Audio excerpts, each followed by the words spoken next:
Salut tout le monde, c'est Catherine, j'espère que vous allez bien, moi je vais très bien. Aujourd'hui c'est une vidéo qui ne comporte aucun maquillage, c'est vraiment une vidéo sur l'intimidation. C'est quoi l'intimidation? C'est quoi la cyber-intimidation? Qu'est-ce qu'on peut faire si on est victime d'intimidation? Qu'est-ce qu'on peut faire si on est intimidateur? Qu'est-ce que c'est un intimidateur en réalité? Donc j'exploite tout ce sujet-là avec vous aujourd'hui. C'est parti! Pour commencer, je vais donner la définition de c'est quoi l'intimidation parce que si on ne sait pas c'est quoi l'intimidation, ce que ça veut dire, ça donne absolument rien. Donc, ce sont des gestes ou des paroles qui visent à blesser, à nuire ou à faire du mal à quelqu'un. Si on va aller plus précisément, ça y va par 4 catégories. On a physique, on a verbal, on a social ou relationnel et on a la cyber-intimidation. Ces 4 catégories-là, c'est quoi ça mange en hiver? Qu'est-ce que ça fait de si mal que ça? Bon, le physique, j'ai-tu vraiment besoin de m'étaler longtemps là-dessus? C'est frapper quelqu'un, tout simplement. Le verbal, c'est utiliser des mots pour faire mal à quelqu'un, des insultes. T'es grosse, t'es laide, maudit que t'es épaisse. Ça, c'est de l'intimidation verbale et sachez que l'intimidation verbale, ça fait aussi mal que l'intimidation physique.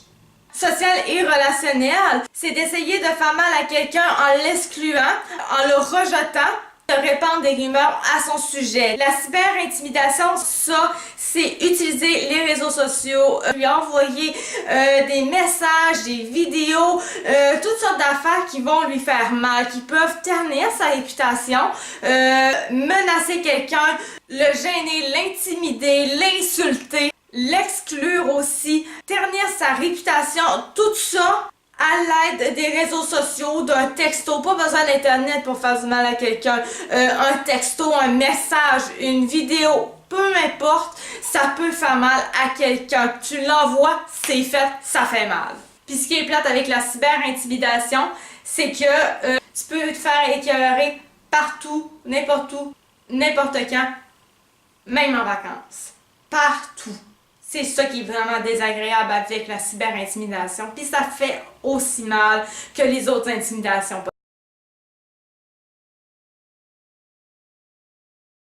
Puis là, ce que j'aurais à dire, surtout aux adolescents, c'est que faut vraiment faire attention à ce qu'on envoie. Que ce soit une photo, que ce soit une vidéo, que ce soit un message, n'importe quoi qu'on publie, on envoie ça à son chum, on envoie ça à son ami, c'est une publication. Puis une publication, ben ça peut avoir vraiment des résultats néfastes. Mettre un j'aime, ça peut être néfaste aussi, puis ça peut revenir contre vous. Là, vous allez vous dire, mais voyons donc, mon ami ou mon chum, il me ferait jamais ça, voyons donc, c'est ben trop, c'est donc ben trop le fun, c'est funné ensemble. Vous savez pas comment ça va durer le temps. Là, vous croyez que il arrivera jamais rien, c'est trop beau, mais mettez-vous une petite marge de manœuvre. Si ça arrive, même si vous voulez pas, là, même si c'est non, là, si ça arrive, protégez-vous. Ok, vous allez peut-être être chanceuse puis la personne ne va rien faire. Mais il y en a combien qui peuvent être mal intentionnés puis que vous le savez même pas. On ne sait pas comment ça peut virer. Maintenant qu'on sait c'est quoi l'intimidation, faut savoir c'est qui peut être ciblé. Quand on sait ça, on a plus de facilité à voir les personnes qui sont intimidées en ce moment même. L'âge peut faire qu'on est victime d'intimidation, la religion, une autre ethnie tout simplement, la couleur de peau, l'orientation sexuelle, la situation familiale et évidemment la différence. Parce que les personnes qui sont plus grasses, les personnes maigres, les personnes avec un handicap, peu importe, ces personnes-là sont très faciles à être intimidées. C'est qui peut faire de l'intimidation? Déjà ceux-là qui en vivent eux-mêmes. Il y a les personnes qui vivent des situations difficiles à la maison, la pauvreté, peu importe. Puis si je vais un petit peu plus loin, si je gratte un petit peu plus dans le problème de l'intimidation, quand il se forme une gang qui se met contre une personne en particulier pour lui faire du mal, si on va juste un petit peu regarder dans la gang, ben on va se rendre compte assez vite qu'il y a une personne qui est le leader du groupe, puis c'est cette personne-là qui souffre le plus dans la gang. Les autres, c'est juste ceux qui vont l'écouter. C'est pour faire partie d'une gang, donc ils vont juste l'écouter pour pas être mis de côté. Souvent, c'est des affaires comme ça. Ils veulent pas être intimidés par le leader, ils ont probablement peur. C'est toujours des affaires comme ça. Mais le leader, lui, c'est parce que lui, il vit vraiment une situation difficile à la maison, peu importe. Il y a plein de situations qui peuvent le mener à être la grosse problématique. Maintenant, à savoir, peut-être qu'il est lui-même victime d'intimidation ailleurs, sur Internet, on le sait pas. Il y a peut-être vraiment des gros problèmes. Si ce que je vais dénoncer, ça vient pas mal définir ce que vous faites vraiment en général à l'école ou peu importe, ben rendu là, vous savez que vous êtes probablement intimidateur. Mais comment est-ce qu'on fait pour arrêter ce problème-là? Donc, c'est là que je m'amène à mon autre point. C'est quoi qu'on peut faire quand on est intimidateur? Premièrement, il y a des centres que tu peux appeler pour avoir de l'aide. Tu peux aussi en parler à ton école, à des personnes de confiance, que tu sais qui va t'aider puis qui va t'écouter. Puis si ta peur, c'est que ça reste pas confidentiel, dis-toi que les travailleurs à ton école, les centres que tu vas appeler, ben dis-toi qu'eux autres sont liés par le secret professionnel. Donc, il n'y a rien qui peut se dire ailleurs. Maintenant, qu'est-ce qu'on peut faire quand on est victime de tout ça? La meilleure chose que je peux te dire, là, c'est parle-en. Vraiment, parle-en à ton entourage, parle-en à des centres d'aide aussi, tes professeurs, ton directeur, les travailleurs sociaux. Parle-en, c'est vraiment important avant que la situation dégénère. Parce que oui, ça peut être pire encore toujours. Si t'es pas encore rendu à te faire frapper par tes intimidateurs, ça peut se rendre là. Puis on veut pas ça. Fait que parle-en avant que ça dégénère à ce point-là. Te battre? Ben, je suis très mitigée sur ça. Oui, il y a des personnes qui, eux autres, disent que ça les a aidés. Peut-être que ça aide, peut-être, mais tu te fais pas un très beau nom en te battant. Tu régleras pas toujours tes problèmes en te battant. Si tu as un problème avec ton boss plus tard, tu vas-tu le battre? Si tu as un problème avec ton frère, si tu as un problème avec ton ami, tu vas-tu te battre? Tu vas pas te battre tout le temps. Ça sert à rien de se battre, à part t'amener des problèmes. Il y a du monde qui se bat et qui finissent en prison. Ça sert-tu à quelque chose? Non, vraiment, vraiment pas. Quoique, ça peut servir à une chose de se battre. Si tu deviens boxeur. Mais sincèrement, pour être vraiment plus sérieuse, te battre, non, je serais qui de toute façon pour te dire de te battre, sincèrement? Je serais super pas crédible, puis en plus de pas l'être, ben je serais hyper controversée. Ça me tente pas vraiment d'être controversée, fait qu'oubliez ça, ok? La bagarre, ça sert vraiment à rien. Pour vous dire vraiment ce que j'en pense, je vais vous parler un petit peu de mon vécu, mais juste un tout petit peu. Je vais vraiment vous dire les grandes lignes parce que je pense pas que c'est nécessaire que je dise toute ma vie au complet de quand j'étais jeune.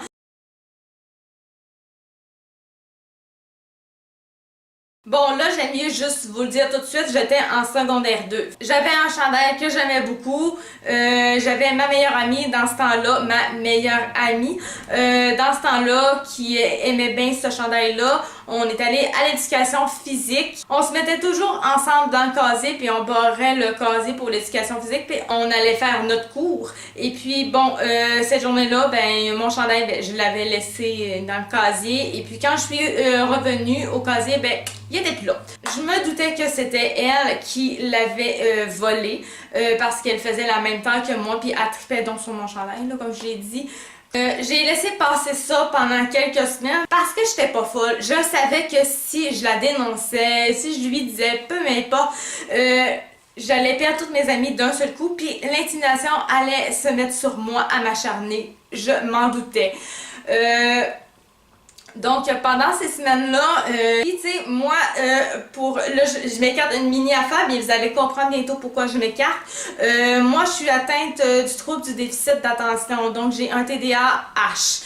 Quand on a ça, ben, on est impulsif. Je suis impulsive. Moi, quand je pète des coches, ben, je vais juste m'en aller, prendre l'air un peu, relaxer un peu, puis quand je vais mieux, ben, je reviens, puis tout est wouhou, parfait, tout va bien.